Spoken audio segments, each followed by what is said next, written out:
Hello everyone, I'm Ruth Freeman and I'm the CEO at the Myton Hospices. I don't know about you, but I can't believe it's almost the end of 2023. Where has the year gone? 1 minute it was January when I was considering my New Year resolutions, which lasted about 2 weeks by the way. Next, I'm Christmas shopping again. It might be because I'm getting older, or it might be that time shoots by when you're busy. I suspect it's a bit of both.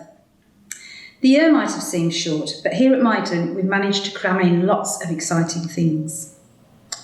The most exciting thing of all is that we are supporting a lot more patients and their families than we were when I spoke to you at this time last year. In fact, we supported an additional 217 people in the first 6 months of this financial year compared to the same period last year, and 197 people more than in 1920 before COVID hit.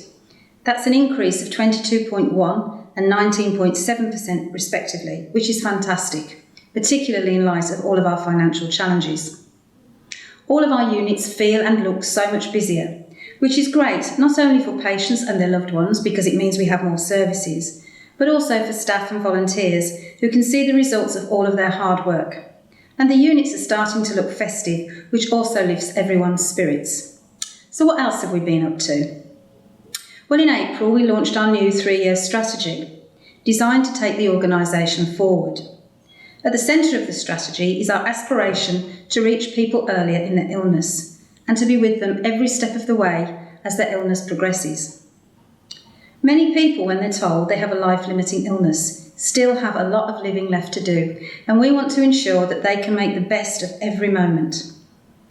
Many of the new services we have developed and continue to develop are designed with this in mind.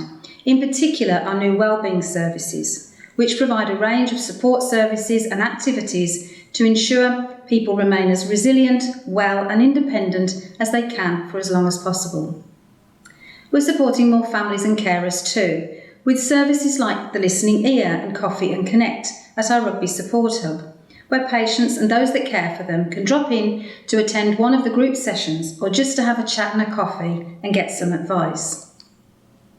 Over the coming year, we will continue to make the support of families and their carers a priority, because we know that if they remain strong, the outcomes are much better for the person they are caring for and for them as well.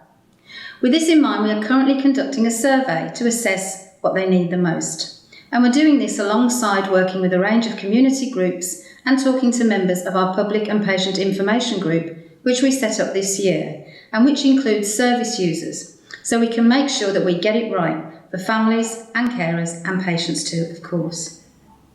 What they've told us already is that with limited support in the community, respite care would be a tremendous help. And so in July, we reintroduced 2 respite beds into our Warwick Hospice, so that families can have a break knowing that their loved one is in the best and safest of hands. We would, funding allowing, like to introduce this service into Coventry Hospice as well. Families also told us that having some financial advice would be extremely helpful. So we're now providing financial advice for our patients and their families by working with Citizens Advice, who provide a full-time advisor to support Myton patients and their families to help with issues such as benefits, housing and financial planning. This has made a huge difference to so many families who are left wondering how we managed without the service in the past. I think we can all appreciate that facing the loss of a loved one is hard enough without having to deal with financial concerns as well. This service is also a really good example of partnership working, not just between Myton and Citizens Advice, but also Macmillan, who have funded the project. And partnership working remains high on our agenda. With limited funding available and everyone's resources stretched to the limit, working together like this is vital, and we are making significant progress. We're working with the other local hospices to maximise the capacity of our hospice at home services by introducing a single point of access through which hospital and community referrals are managed, making sure that if the hospice that would normally take the patient hasn't got the capacity, and if another one has, then that hospice could take them, if agreed, of course, by the patient and the carer. We're working with lots of other organisations as well, like Coventry Food Bank, the Carers Trust, and the Indian Community Centre in Rugby, to name but a few. We've also expanded our services for patients at the very end of life. We've opened more beds and enhanced our Myton at Home service by introducing more registered nurses, which means Myton can provide more of the care the patient needs. We get lots of feedback about the difference these services make. Here's just one. The utmost respect and care was given and received.